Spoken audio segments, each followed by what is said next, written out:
लड़की का पूरा परिवार मधुमक्खियों से एलर्जिक है, लेकिन अब वो और उसकी माँ 80 मिलियन मधुमक्खियों के साथ कार में फंस गए हैं, क्योंकि अभी अभी माँ ने कार चलाते वक्त गलती से मधुमक्खियों को ढोने वाले एक बड़े ट्रक से टक्कर मार दी, जिससे ट्रक पर लदे मधुमक्खी के छत्ते एक एक करके नीचे गिर गए। पल भर में डरी हुई मधुमक्खियां सब बाहर उड़ाई। ट्रक ड्राइवर, जिसे डंक मार चुका था, कार में मौजूद माम बेटी से मदद मांगने की कोशिश की, लेकिन मधुमक्खियों ने उसे वही डंक मारकर बेहोश कर दिया। देखते ही देखते मधुमक्खियां आकर्षित होकर कार की ओर आई और पलक झपकते ही कार की छत पर चढ़ गई। डरी हुई महिला ने तुरंत रेस्क्यू फोन डायल किया। सौभाग्य से डिस्पैचर के सांत्वना देने से माम बेटी का डर धीरे धीरे कम होने लगा, लेकिन ये मधुमक्खियां बहुत चालाक थी। वे एयर कंडीशनर के वेंट से अंदर घुस आई।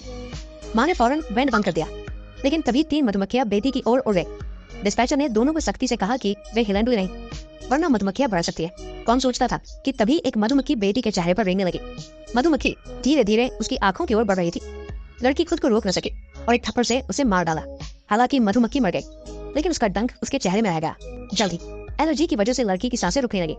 सौभाग्य से कार में एड्रेनालाइन इंजेक्शन था। माँ ने बिना सोचे बेटी की जांघ में इंजेक्शन लगा दिया। अगले ही पल बेटी की सांसें सामान्य हो गई, लेकिन जैसे ही माँ ने राहत की सांस ली, एक मधुमक्खी अचानक उसकी गर्दन पर आ गई। लेकिन एकमात्र इंजेक्शन खत्म हो चुका था। अगले ही सेकंड माँ को सांस लेने में तकलीफ होने लगी। डिस्पैचर ने कहा कि घबराए नहीं, इंजेक्शन को खोल दे, उसमें बची थोड़ी दवा भी लक्षणों को कम कर सकती है।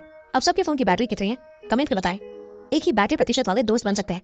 माँ ने इंजेक्शन खोला और वो वही बेहोश हो गई। बेटी ने फौरन सुई निकाली और माँ को इंजेक्शन लगा दिया। अगले ही पल माँ के लक्षण कुछ हद तक कम हुए, लेकिन संकट खत्म नहीं हुआ था। अब मधुमक्खियों को साफ करने का काम फायर फाइटर्स को करना था। जब फायर फाइटर्स मौके पर पहुंचे, ट्रक ड्राइवर की सांसें थम चुकी थी। एक राहगीर भी डंक से बेहोश हो गया था, उसका चेहरा सूज गया था। मधुमक्खियों से घिरी छोटी कार को देखकर फायर फाइटर्स ने कार्बन डाइऑक्साइड गैस से मधुमक्खियों पर छिड़काव शुरू किया, लेकिन कुछ ही छींटों के बाद स्प्रे रुक गया। पावर सप्लाई पोर्ट कुछ मधुमक्खियों ने ब्लॉक कर दिया था, लेकिन इस संकट के बीच ट्रक का फ्यूल टैंक अचानक जल उठा। मजबूरी में उन्हें पहले आग बुझानी पड़ी।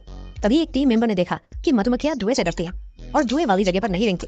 उसने फौरन एक ब्लोअर लाया और ट्रक से निकल रहे धुएं को मधुमक्खियों की ओर मोड़ दिया। ये तरीका काम कर गया। जैसे जैसे धुआं बढ़ा, मधुमक्खियां धीरे धीरे भागने लगी। फायर फाइटर्स ने तुरंत कार का दरवाजा तोड़ा और माम बेटी को बाहर निकाला। हालांकि माम बेटी इस मुसीबत से बच गए, लेकिन वो राहगीर इतना भाग्यशाली नहीं था। उसका चेहरा सूजकर मोटा हो गया था और सांस की नली में मधुमक्खियां भर गई थी। सौभाग्य से फायर फाइटर्स ने वैक्यूम क्लीनर से उसकी सांस की नली से मधुमक्खियों को निकाला। आखिरकार आपातकालीन के बाद वो मोटा व्यक्ति बेहोशी से जागा और खतरे से बाहर हो गया। लेकिन जब फायर फाइटर्स साइड साफ करके जाने लगे, तभी ट्रक में अचानक विस्फोट हो गया।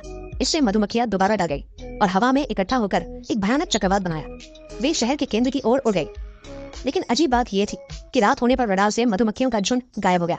उन्हें नहीं पता था कि मधुमक्खियां सोने के लिए एक आरामदायक जगह ढूंढ चुकी थी।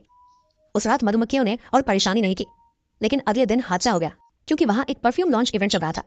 जैसे ही परफ्यूम एक मॉडल पर छिड़का गया, मधुमक्खियां